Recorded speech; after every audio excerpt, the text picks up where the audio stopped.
Hey everyone, it's Jason here with Horology Middle East, and today I'm talking to you from my car just outside the M.A.D gallery, Dubai.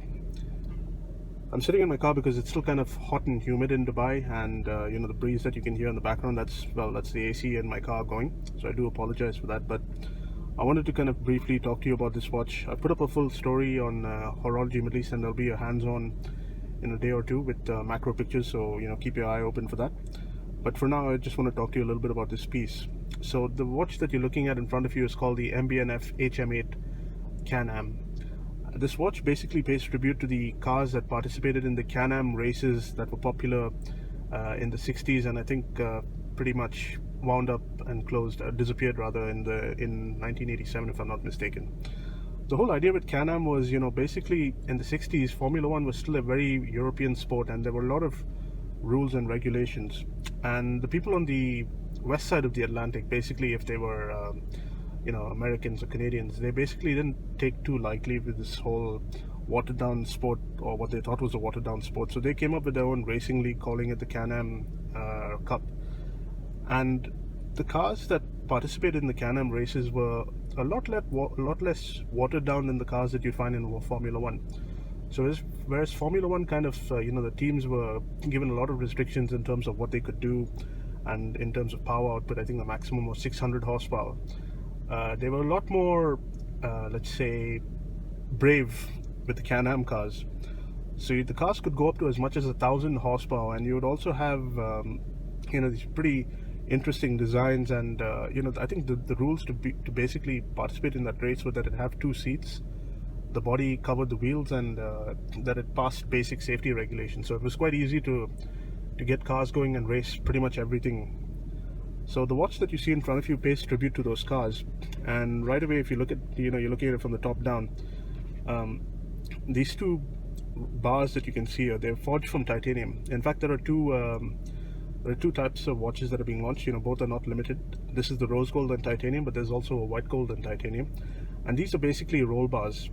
Now on cars, roll bars are basically there to protect the driver in case the car rolls over and turns upside down.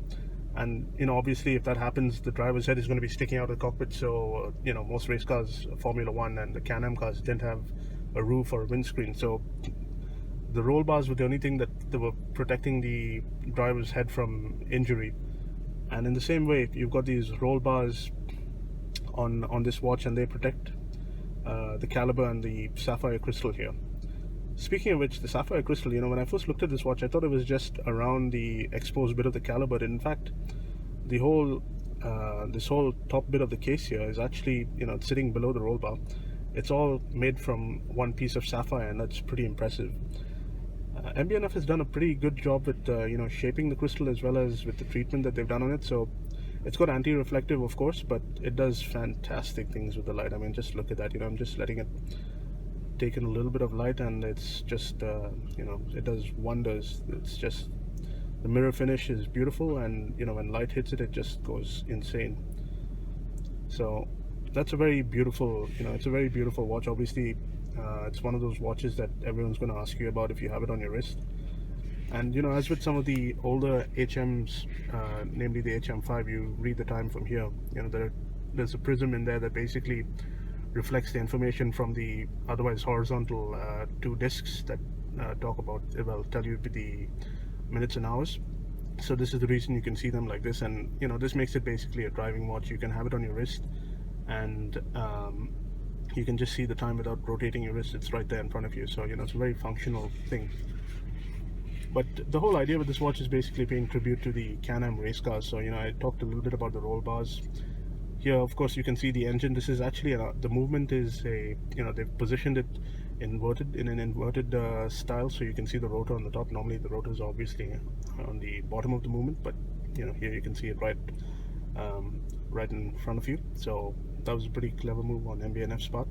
And the nice thing is, even if I flip the watch over here, these two panels here, MB&F actually refers to them as oil pans or oil sumps. And like race cars or any engine, the bottom of the engine normally has a kind of container that stores the oil and scavenges that oil to then kind of lubricate the rest of the parts in the engine. So this watch as well, it's got these kind of two shapes cut into the base over here. Again, you've got sapphire crystal, and MB&F basically says those are two sumps for the engine in this car. So, obviously they don't collect oil like they do in a race car, but it's a really cool thing that they've put in there. So all in all, a very interesting watch. There's tons of stuff going on. I mean, I love these lugs. It's just beautifully finished. Like you look at the side of the case, and the case itself, to me it looks like it looks like the cockpit of one of those Can-Am cars. If you look at it this way, so if you imagine the driver sitting in front of you, he's protected by the roll cage, and that's the front of the car. So it's a really cool piece, and I think MB&F has done a fantastic job again with yet another horological machine. You just never get bored of these things, and it's something that I look forward to kind of seeing on people's wrists in the near future. So that's about it in terms of this quick look. What I'd say is, do please check Horology Middle East in the next few days. The initial story about this watch is probably online already, but you'll have a lot more detailed information and pictures in a couple of days. That's it for now. If you have any comments or questions, please let me know, and I'll get back to you as soon as possible. Thanks guys, take it easy.